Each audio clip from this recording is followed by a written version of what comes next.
এই বাংলাদেশ আর কারো বাপের না। কেউ যদি আবার এসে বাংলাদেশের সেই ফেসিবাড়ি কাঠামোকে রেখে দিতে চায়, সে আগের মতো করে ক্ষমতার রাজনীতি করতে চায়, সেই চাঁদাবাজি, টেন্ডারবাজি, দুর্নীতি, মাসল পলিটিক্সের রাজনীতি করতে চায়, আমরা আপনাদেরকে হুঁশিয়ার করছি, এই শহীদদের বাংলাদেশে, আবু সাঈদের বাংলাদেশে, শহীদ মানসুরের বাংলাদেশে, শহীদ উসমান হাদির বাংলাদেশে এই রাজনীতি চলবে না। আপনারা কি একমত আছেন? ইনশাআল্লাহ। সে কারণে আজকে জুলাই বিপ্লবের মাধ্যমে যে তারুণ্য তৈরি হয়েছে, যে তরুণ প্রজন্ম তৈরি হয়েছে, তাদেরকে সজাগ থাকতে হবে। এই জুলাইকে একটা পরিপূর্ণ বিপ্লবে রূপ না দেওয়ার আগ পর্যন্ত আমাদেরকে বসে থাকলে চলবে না, আমাদেরকে রাজপথে থাকতে হবে। আমরা কি পারবো? ইনশাআল্লাহ।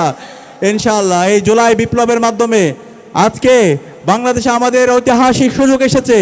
এই ঐতিহাসিক সুযোগকে নষ্ট করার জন্য হাজারো ষড়যন্ত্র এবং চক্রান্ত হচ্ছে। সকল ষড়যন্ত্র এবং চক্রান্তকে আমরা নস্যাৎ করে দেব ইনশাআল্লাহ।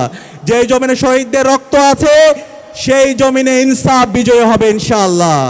আমরা আশা রাখবো বাংলাদেশের সকল রাজনৈতিক দল, ছাত্র সংগঠন ইনসাফের পক্ষে, বাংলাদেশে ফেসিবাদের বিচারের প্রশ্নে, খুনি হাসিনার বিচারের প্রশ্নে, এবং একই সাথে এই দিল্লির যারা তাবেদার আছে তাদের বিচারের প্রশ্নে আমরা সবাই ঐক্যবদ্ধভাবে আমাদের লড়াই সংগ্রাম জারি রাখবো ইনশাআল্লাহ। এই যাত্রায় আমরা আশা রাখবো ইসলামী ছাত্র শিবির সহ বাংলাদেশের সকল ছাত্র সংগঠন, রাজনৈতিক দলগুলো তারা ঐক্যবদ্ধ হবে। আমাদের কমন এনিমি ঠিক করে আমাদেরকে এগাতে হবে। আমরা দেখতে পাচ্ছি বিভিন্ন ধরনের বিভাজন এবং বিভিন্ন ধরনের ষড়যন্ত্র এবং চক্রান্ত হচ্ছে। এখন আমাদের আর বিভাজনে নিজেদের মধ্যে ব্যস্ত রাখলে চলবে না। এখন আমাদের জাতীয় ঐক্যের সময়।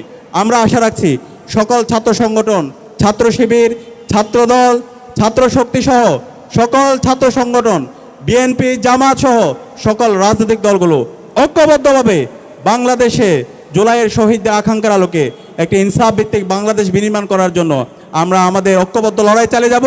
আজকে আমাদের শহীদদের আকাঙ্ক্ষার আলোকে আমাদের প্রস্তাবনা ছিল জুলাই সনদের পূর্ণ বাস্তবায়ন, কিন্তু আমরা জুলাই সনদের যেই প্রস্তাবনা, সেই প্রস্তাবনাগুলোতে আমরা আজকে দেখতে পাচ্ছি বাংলাদেশের রাজনৈতিক দল, বড় রাজনৈতিক দলগুলো নোট অফ ডিসেন্ট দিচ্ছে, তারা সংস্কার চাচ্ছে না।